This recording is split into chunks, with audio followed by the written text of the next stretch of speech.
This is macOS Ken. The Oracle of Omaha picks up more Apple shares. The ups and downs of Apple in India. And the people who trained an Apple AI are kind of ticked off about it. It's Wednesday, the 15th of February, 2023. I'm Ken Ray, and this is news from macOS Ken. Brought to you by yours truly and supported by people like you, patrons through Patreon. Find out more and add your support at patreon.com/macOSKen. You know how we all know that Apple is the most valuable company on the planet?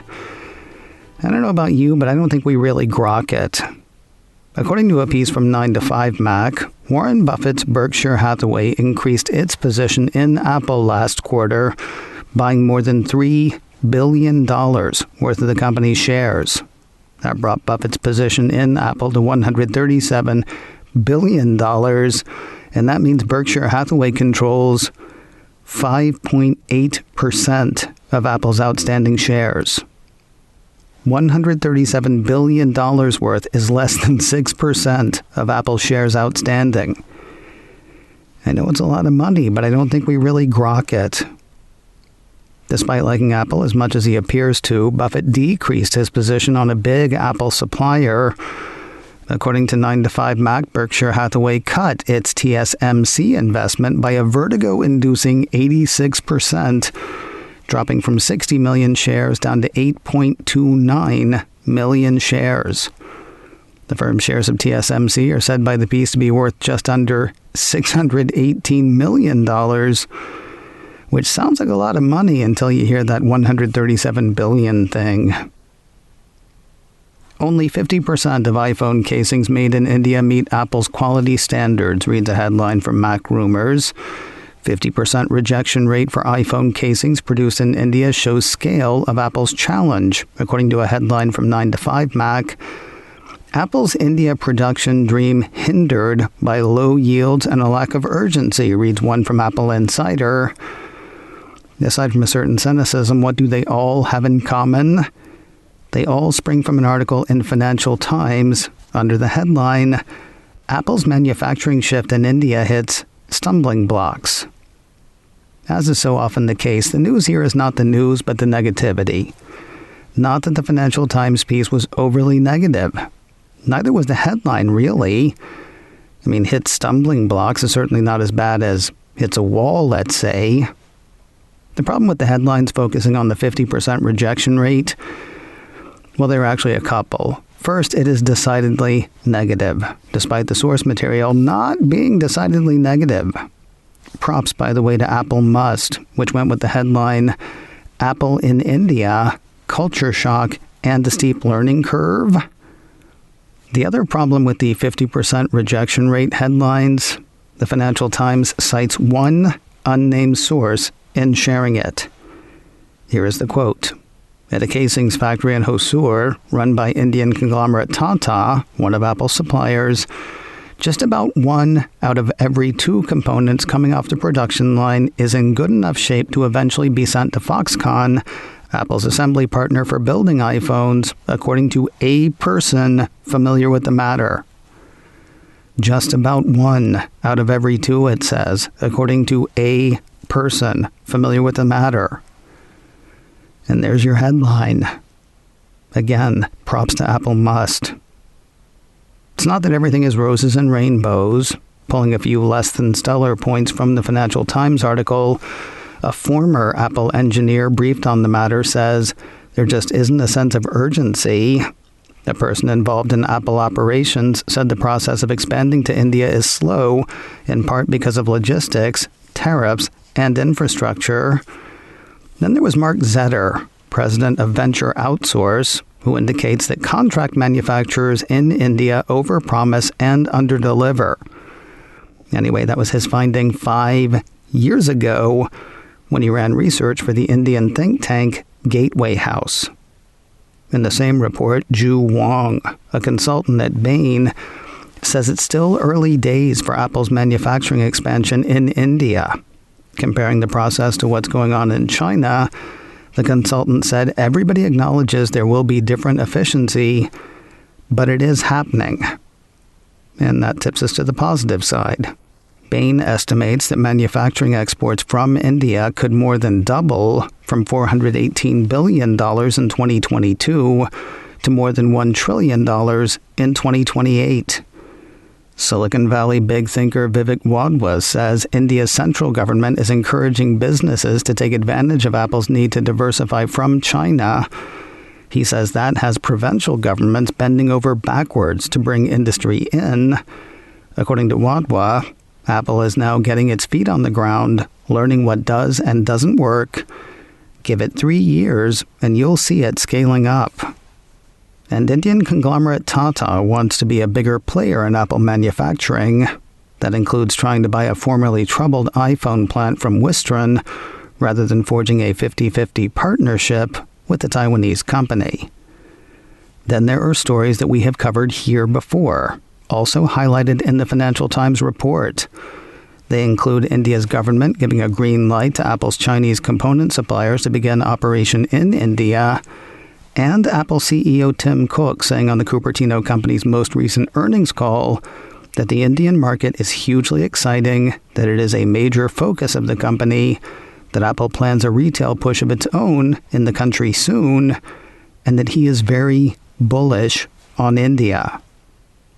But please, build your headline on the one squiffy figure from the one unidentified source. If you have held off on updating your Apple Gear because of the Google Photos issue, go ahead and update, then update again.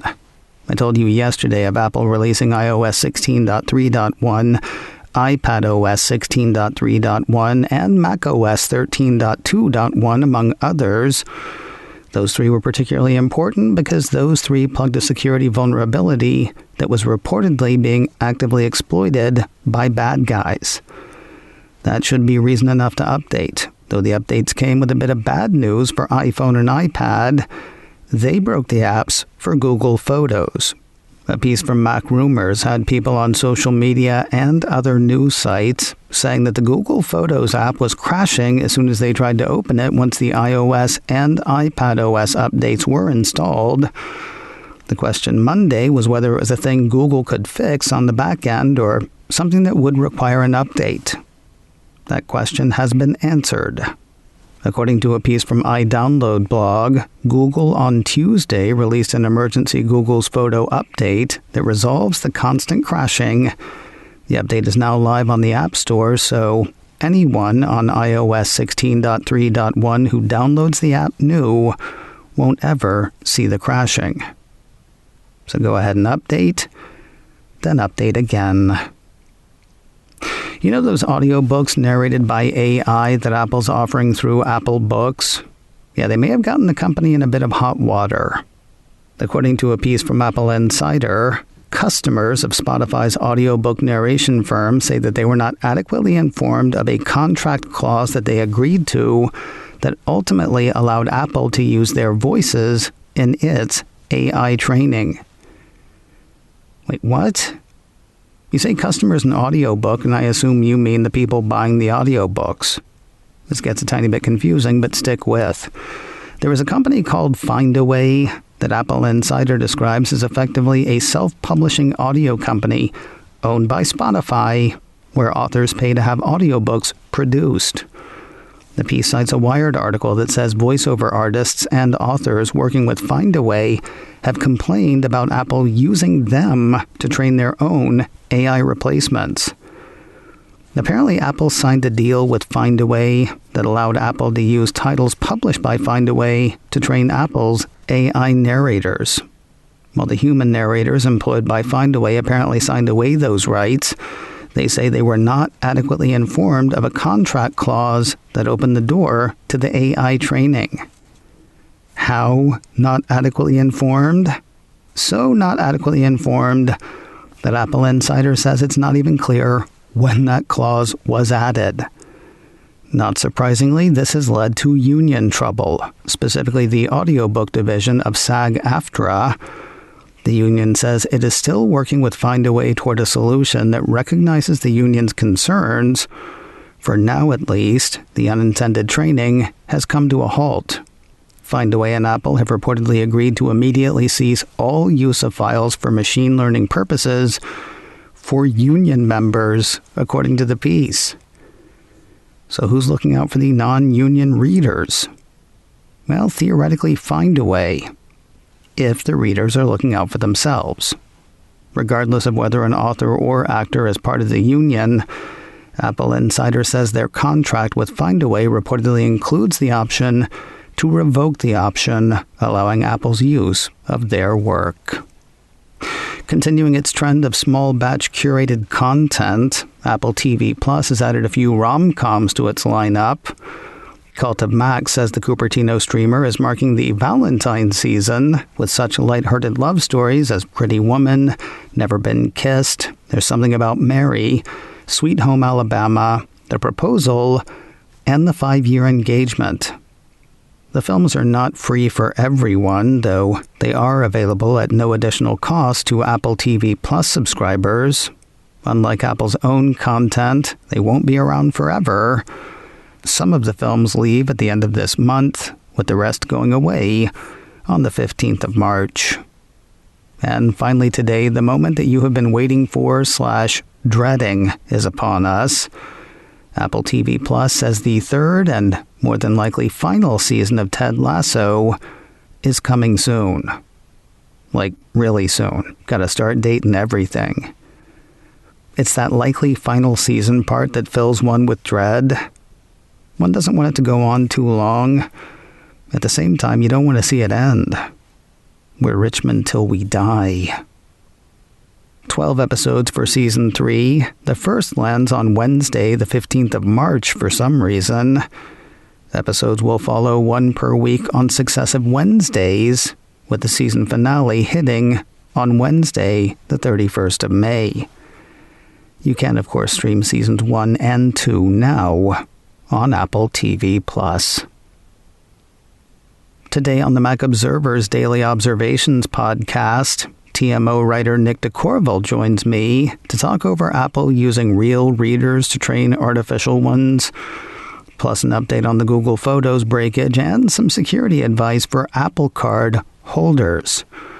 That is all today on the Daily Observations podcast from the Mac Observer, online at macobserver.com or wherever you get podcasts.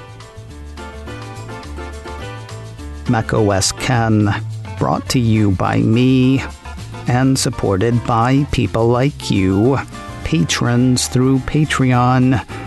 Find out more and add your support at patreon.com/macOSKen. Advertising handled by Backbeat Media, online at backbeatmedia.com. You can reach me a couple of ways. Info at macosken.com or call 716-780-4080. Until next time, that is news from macOS Ken. I'm Ken Ray.